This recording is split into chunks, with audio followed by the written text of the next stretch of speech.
साहेबांनी जे वक्तव्य केलं होतं, जे बोलले होते तेच शब्द मी बोललो, त्याच्या पलीकडचा एकही शब्द माझा नाही. म्हणून माननीय साहेब, सगळ्यांची श्रद्धा भक्ती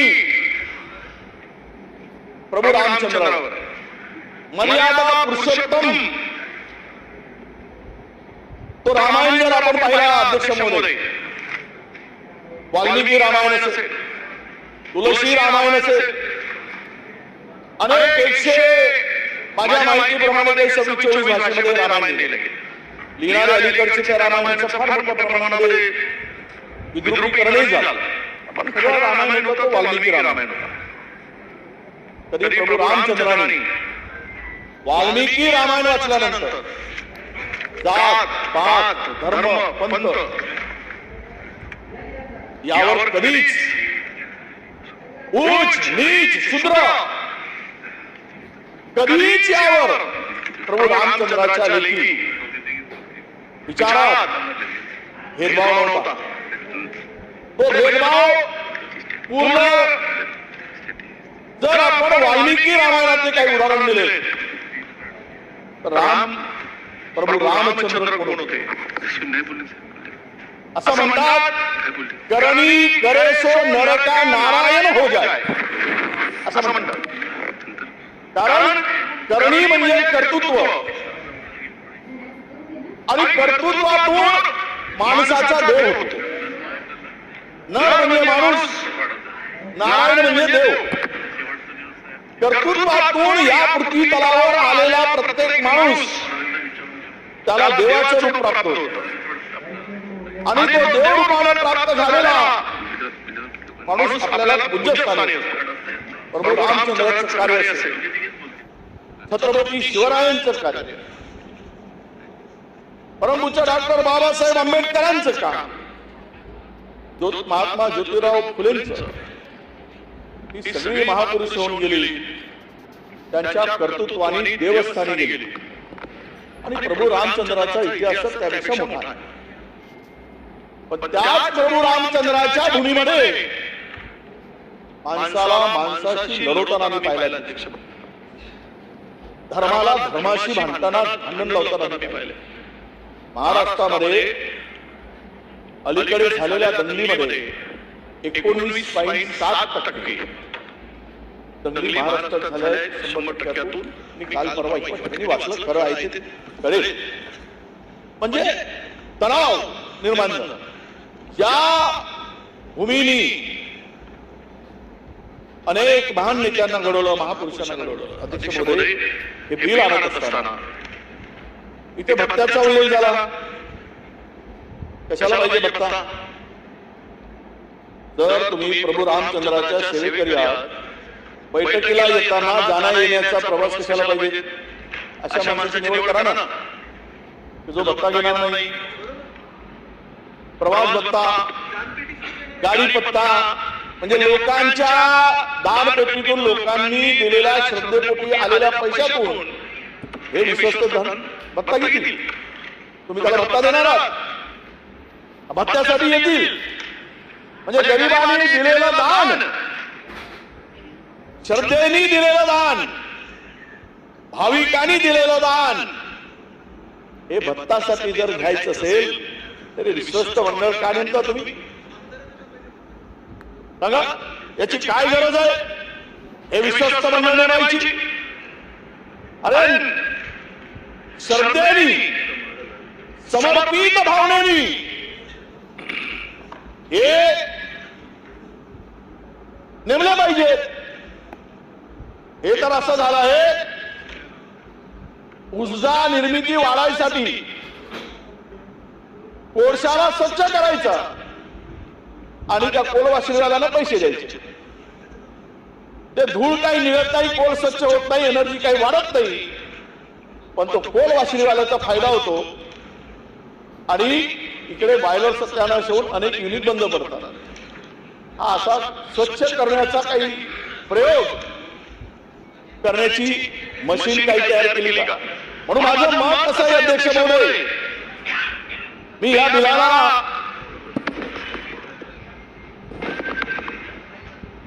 वर चर्चा करताना माझं मत मांडताना तुम्ही आम्हाला संधी दिली. प्रभू रामचंद्र त्यांचा विश्वास विचार प्रभू रामचंद्राचा कार्यकाळ काय ते वाचल्यानंतर आपल्या सगळ्यांना हो कळेल काय म्हणत असतील प्रभू रामचंद्र. प्रभू रामचंद्राचे सेवक बजरंगबली हनुमानजी ज्यावेळेस दानपेटीतून वेदना झाल्या असतील तर काल परवा मला स्वप्न पडलं बजरंगबली दिसले हातात गदा घेऊन रागाने बघत होते. इतक्या जोरात त्रास होता त्यांचा स्वप्नामध्ये. आता आम्ही बघतोय चोरी बिरी तेच रात्री स्वप्नात जे काही दिवसा घडतं त्याची प्रतिकृती बजरंगबलीने हातात गदा घेऊन अयोध्येच्या दिशेनं चोरी करण्याचा शोध घेताना मला दिसले. आणि ते सोडवले नशिबाला त्या ठिकाणी हे सगळे विश्वस्त नव्हते. अटल बिहारी वाजपेयी साहेबांनी भाषण करताना असं म्हटलं होतं संसदेत, जब किसी के घर पे चोरी होती है, चोर घुसता है, पालतू कुत्ता भोगता नहीं है, तब यह समझने का कि कुत्ता चोरों को पहचानता है.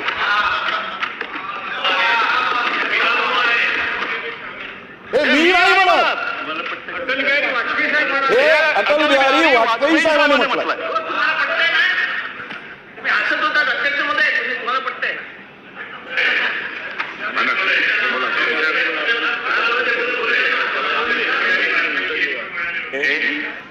पंगा हमसे लेना, हमारी पार्टी से पंगा लेना, लेकिन राम से कभी पंगा मत लेना.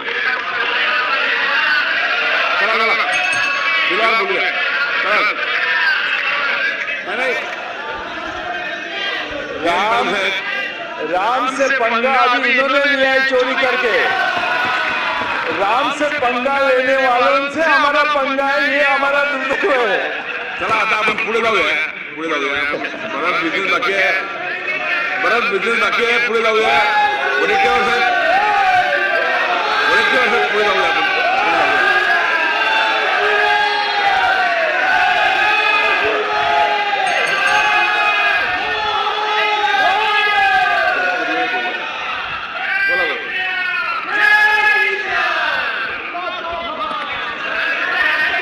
अध्यक्ष महोदय, वडेट्टीवार साहेब आपलं मांडा ना. अध्यक्ष महोदय, मी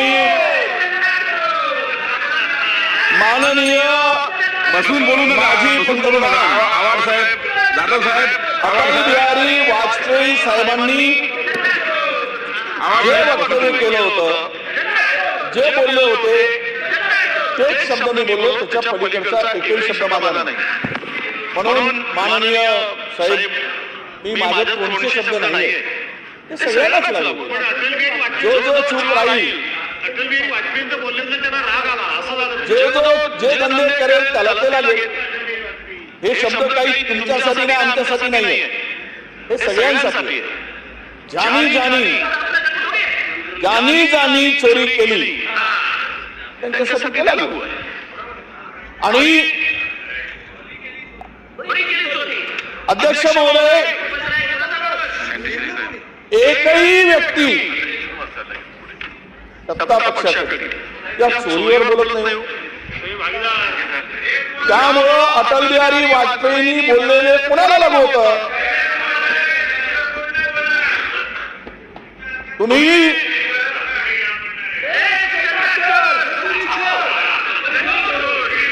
अध्यक्ष महोदय, मी बजरंगबलीला विनंती करतो, चरणी नतमस्तक होऊन बजरंगबलीला प्रार्थना करतो की तुमचा गदा घ्या. जो जो चूप आहे या चोरीमध्ये, जो डोळे मिटून आहे, जो सामील आहे, त्याची पाप अशी फोडा की पुन्हा तो पाठीवर झोपता कामा नये,